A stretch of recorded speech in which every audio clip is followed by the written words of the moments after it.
Guys, ആരാണ് പുഷ്പ? മലയാളികൾക്ക് വേണ്ടി പാട്ടിറക്കി.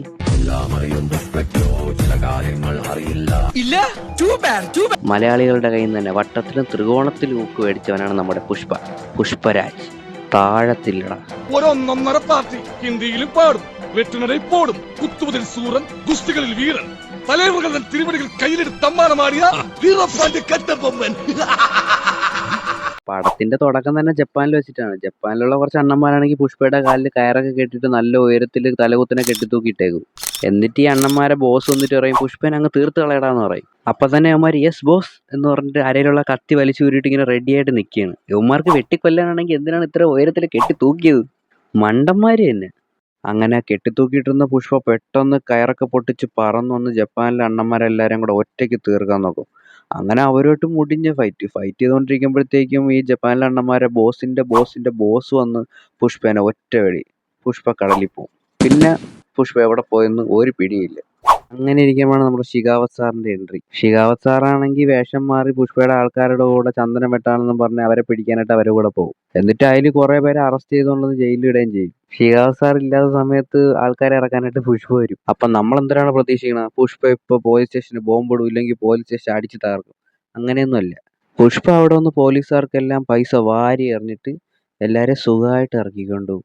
വീട്ടിൽ തൂക്കിയിടാൻ വേണ്ടിയിട്ട് സി എമ്മിന്റെ കൂടെ ഒന്നൊരു ഫോട്ടോ എടുത്തോണ്ട് വരാൻ പറഞ്ഞ് ശ്രീവല്ലി പുഷ്പേനെ സി എമ്മിന്റെ അടുത്തോട്ട് പറഞ്ഞു വിടും. ഫോട്ടോ എടുക്കാനെന്നും പറഞ്ഞ് സി എമ്മിന്റെ അടുത്ത് വരുമ്പോഴത്തേക്കും, നീ കൊണ്ടുവന്ന പൈസ മേടിച്ച് പോക്കറ്റ് വെക്കാൻ എനിക്ക് ഇഷ്ടമാണ് എന്ന് പറഞ്ഞ് നിന്റെ കൂടെ ഒന്ന് ഫോട്ടോ എടുക്കാൻ എനിക്ക് ഇഷ്ടമല്ലെന്ന് പറഞ്ഞിട്ട് പുഷ്പേനെ ഒക്കി വിടും. നമുക്ക് ഇതിനെ നിയമപരമായി തന്നെ ഒതുക്കാം. ഇതില് ദേഷ്യം വന്ന പുഷ്പയാണെങ്കിൽ, നീ എന്റെ കൂടെ ഫോട്ടോ എടുക്കണ്ടാ, ഞാൻ ആരെ കൂടെ ഒന്ന് ഫോട്ടോ എടുക്കണ അവനെ ഞാൻ സി എം ആക്കി കാണിച്ചു തരാന്ന് പറഞ്ഞ് പുഷ്പ എപ്പോഴും താഴത്തില്ല എന്ന് പറയുന്നോണ്ടാണെന്ന് തോന്നുന്നു ശ്രീവല്ലിക്ക് എപ്പോഴും കുറച്ച് ഫീലിങ്സ് കൂടുതലാണ്.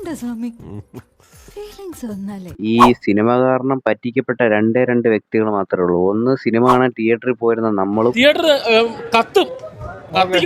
എന്തെങ്കിലും ശത്രുക്കൾ ഉണ്ടെങ്കിൽ ഈ പടം സജസ്റ്റ് ചെയ്യുക. പിന്നെ മന്ദാനേനെ ഒരു കിണർ വെട്ടി കുടിച്ചു മൂടണം, അത്രയ്ക്ക് ക്രിഞ്ച് ഫെസ്റ്റിവല്. മറ്റൊന്ന് നമ്മുടെ പാവം ഫഹദ് ഫാസിൽ.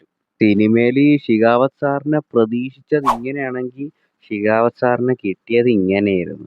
ഫസ്റ്റ് പാർട്ട് കണ്ട നമ്മൾ ഷികാവത് സാറും പുഷ്പയും തമ്മിലുള്ള മാരക കോമ്പിനേഷൻ പ്രതീക്ഷിച്ചാണ് തിയേറ്ററിൽ പോയി ഇരുന്നതെങ്കിൽ നോക്കിയപ്പോൾ പുഷ്പയുടെ മൂത്രത്തിൽ കുളിച്ച് കിളിയും പറന്ന് നിൽക്കണ ഷികാവത് സാർ.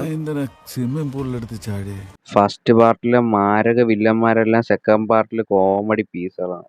പുഷ്പയുടെ അത്ര മാസ് ആർക്കും വേണ്ടെന്ന് വെച്ചിട്ട് ഷികാവത് തന്നെ എത്ര ശ്രമിച്ചാലും പുഷ്പേനെ പിടിക്കാൻ പറ്റൂല.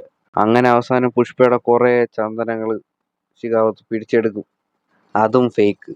അങ്ങനെ ഇതിലെല്ലാം മനം തോന്നുന്ന ആ ചന്ദനം എല്ലാം കൂടെ കൂട്ടിയിട്ട് കത്തിച്ച് ഷികാവത് സാർ അതിൽ ചാടി അങ്ങ് മരിക്കും. അങ്ങനെ ഷികാവത്ത് അണ്ണൻ മരിച്ച സന്തോഷത്തിൽ പുഷ്പ ശ്രീവല്ലിയുടെ സാരിയൊക്കെ ചുറ്റി ഡാൻസ് ഒക്കെ കളിച്ച് സന്തോഷമായിട്ട് ഇങ്ങനെ ഇരിക്കുമ്പോഴാണ് പുതിയ വില്ലന്റെ എൻട്രി. പുതിയ വില്ലന്മാര് വന്ന് പുഷ്പയുടെ സഹോദരിയുടെ അടുത്ത് മോശമായിട്ട് പെരുമാറുന്നു, പുഷ്പമാരെ തല്ലുന്നു. അവന്മാര് പുഷ്പയുടെ അനിയത്തിയെ തട്ടിക്കൊണ്ടുപോകുന്നു. അങ്ങനെ അനിയത്തെ രക്ഷിക്കാൻ വേണ്ടിയിട്ട് പുഷ്പ ചെല്ലുമ്പോഴത്തേക്കും അവന്മാരെല്ലാം കൂടെ പുഷ്പേനെ കെട്ടിയിട്ടിട്ട് സാരിയൊക്കെ ഉടുപ്പിച്ചിട്ട് അതല്ല അങ്ങനെ കൈയും കാലൊക്കെ കെട്ടിയിട്ട പുഷ്പണ്ണനാണെങ്കിൽ പിന്നെ 10-20 മിനിറ്റ് എയറിൽ നിന്ന് ഫൈറ്റ് ചെയ്യും. അത് മൊത്തം പറന്നുള്ള ഫൈറ്റാണ്.